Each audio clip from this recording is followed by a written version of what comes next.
చేతిలోకి రాకముందే దేనిపై ఎక్కువగా ఆశలు పెట్టుకోకండి. ఎందుకంటే ఇక్కడ చేతిలో ఉన్నవే ఎవరికి శాశ్వతం కాదు. ఒక చిన్న రంగు కాగితం అంటే డబ్బు మనిషిలో ఉండే అన్ని రంగుల్ని బయటకు తెస్తుంది. మర్యాదగా వినాలి, వివేకంతో సమాధానం ఇవ్వాలి, ప్రశాంతంగా ఆలోచించాలి, నిష్పాక్షికంగా నిర్ణయం తీసుకోవాలి. ఎవరికైనా మనం విలువైన వారిగా పరిగణించబడేలా మసులుకోవాలి, విసిగించే వారిగా కాదు.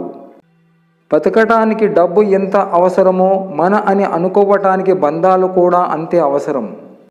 నువ్వు కావాలనుకున్నప్పుడు ఏది రాదు, నీకు రావాలని రాసిపెట్టింది ఏది ఆగదు. రాలేదని కృంగిపోకు, వచ్చిందని పొంగిపోకు. జరిగేవన్నీ నీ కర్మలో భాగమే, కానీ జరిపించేది అంతా ఆ భగవంతుడే అని తెలుసుకోవాలి. మనం ప్రతి ఒక్కరిని సంతోషంగా ఉంచలేము, కానీ ప్రతి ఒక్కరితో సంతోషంగా ఉండగలము. స్వార్థపరులు ఎప్పుడూ వాళ్ళ స్వార్థం గురించి ఆలోచించుకుంటారు.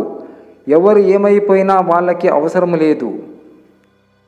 బంధం అంటే మాట్లాడితే సంతోషం కలగాలి, కోప్పడితే భయం కలగాలి, కష్టం చెప్పుకుంటే ఓదార్చాలి, తప్పు చేస్తుంటే కసిరి సరిచేయాలి.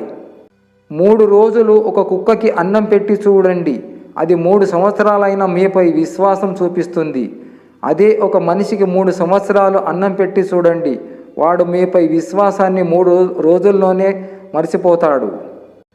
రక్త సంబంధం ఉన్నా లేకపోయినా ఆసరాగా నిలిచేవారే మనిషికి నిజమైన బంధువులు.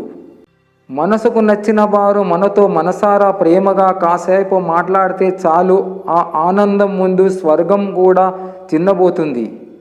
లైఫ్లో ఎప్పుడూ ఎవరి మీద అంత నమ్మకం పెట్టుకోవద్దు. ఎందుకంటే ఎప్పుడు మాట్లాడతారో ఎప్పుడు వదిలేస్తారో కూడా మనకు తెలియదు. గుండెను రాయి చేసుకున్నాను కాబట్టే ఎవరు ఎంత బాధ పెట్టినా, ఎవరు మోసము చేసినా తట్టుకుంటున్నాను. మనసుకు నచ్చితే లోపాలు ఎన్ని ఉన్నా పట్టించుకోరు, నచ్చనప్పుడు లేని లోపాలు కూడా వెతుకుతారు.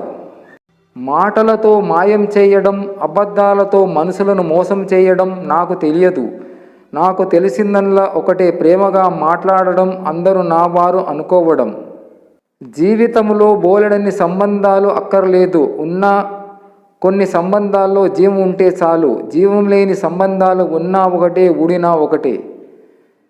శత్రువుకి ఒక అవకాశం ఇవ్వాలి, స్నేహితునికి 2 అవకాశాలు ఇవ్వాలి, కానీ ద్రోహినికి ఒక అవకాశం కూడా ఇవ్వకూడదు.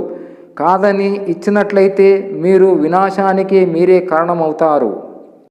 మనం వాడే మొబైల్ ఫోన్కి చిన్న పాస్వర్డ్తో ఒక అక్షరం తప్పు అయితే ఫోన్ ఓపెన్ అవ్వదని చాలా జాగ్రత్తగా ఉంటాం. మరి మన మాటల్లో తప్పులు దొరలకుండా ఎందుకు జాగ్రత్తగా ఉండలేకపోతున్నాం? నీతులు వ్రాసుకున్న మనం బూతులు కూడా వ్రాసుకున్నాం. పెన్ను కనిపెట్టిన మనం గన్ను కూడా కనిపెట్టాం. సాయం చేసే మనం మోసం కూడా చేస్తాం. నిజంగా మన నైజాం ఎలాంటిదంటే మంచికి మాటిస్తూనే చెడుకు చెయ్యందిస్తాం.